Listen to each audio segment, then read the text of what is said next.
Okay, I'm creating a video on creating candidates and updating candidates in XCloud. So here I'm logged into the XCloud instance and I'm on the home page. And I'm going to go to the talent community. And up here in the upper right, I can create a candidate. Now you must have an email in order to do this. So the email I'm going to use is a gmail.com. And what I want to do is I want to make sure that this is not used, okay? Now, so by typing this in this area, I can see that there's no candidate using this Gmail account. Now, I do have an account using Outlook.com, so that does exist, but you don't want to create more than one candidate. You won't be allowed to create more than one candidate with the same email. Also, just for reference, I will type up the different candidates. E means external. It's a candidate that was created through the career site. I means internal. It's a candidate that was created but has been designated an employee, so they're considered internal to the company. When I create a candidate as a recruiter, this letter is going to be R, which means it's a recruiter candidate. Okay, so here we go. I'm going to hit create candidate, and here it is right away. You must have an email to create for the candidate. So I'm going to use Gmail. And if you notice, it won't let you do it until you get a valid email. Okay, now let's see what happens if I try to create the same email. If you remember, I have an Outlook.com. So michael@outlook.com already exists. If I hit next, it says it matched a profile and it will not let me create it. So again, you must create a unique email.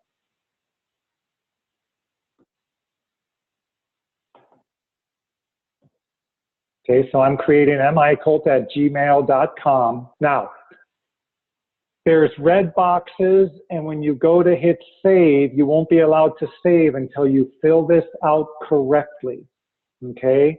Now, for the password, you must have uppercase, you must have lowercase, you must have a symbol, you must have a number, and you must have at least 8 characters.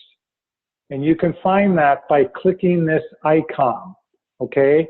So you can fill a password. It will just fill a generated password, or you can show the different options, uppercase, lowercase, number, and symbols, okay? So it's all here.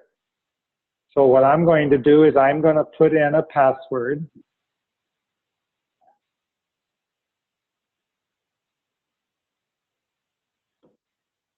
And then you have to duplicate the password. And until you type it exactly the same, it will stay red. Now we're okay. Okay? Now some fields are required. These fields with the red asterisks are required.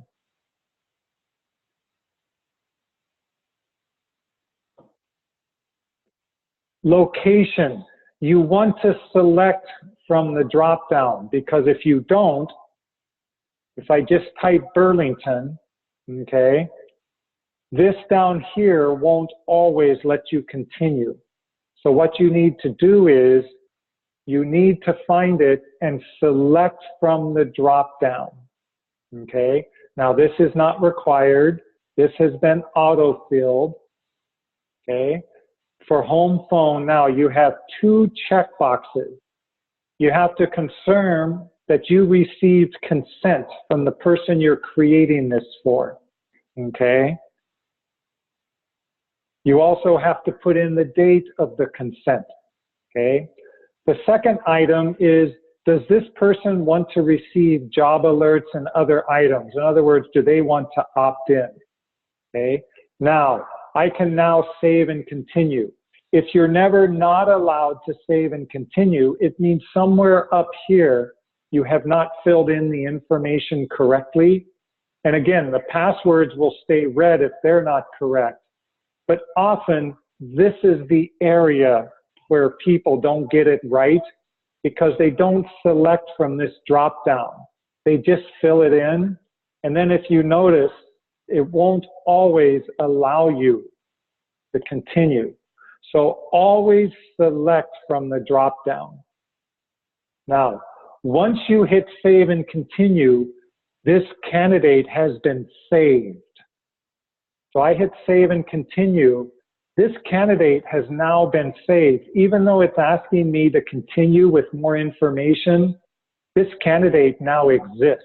Now, you can fill in more information if you want, but you don't have to. Okay. Now, what I'm going to do is I'm going to sign out.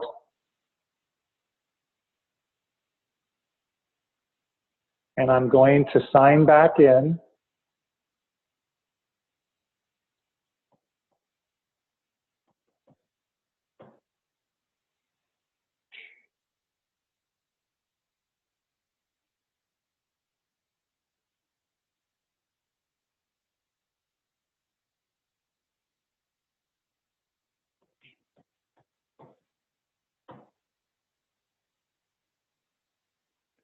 I'm going to go to the talent community. I'm going to type in my search.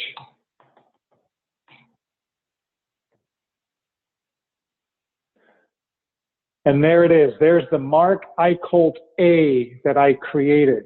Now, you've also created a user in the career site.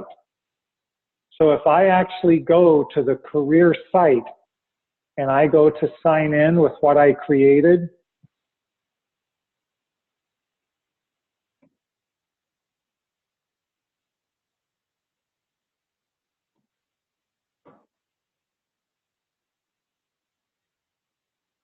I now exist. So that's why when you create a candidate, you probably need to tell them you created them because they now have an account. Also, if you look, this is an R. This means that a recruiter created this. The candidate didn't create it themselves. Now, similar to creating a candidate, you can also edit a candidate. So if I go into this and I go to Profile Actions and I hit Edit Candidate, I can now update many things in this candidate profile. And again, it's not letting me save and continue because it wants me to confirm the password.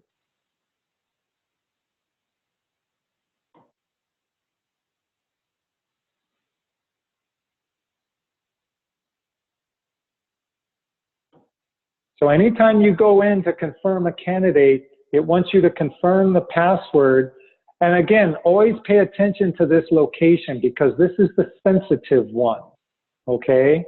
That if you don't select from the pull down, okay, you're going to have trouble. So now I'm going to save and continue. And again, you can always continue, but you don't have to. Okay, the candidate exists. So that's how you create and edit candidates.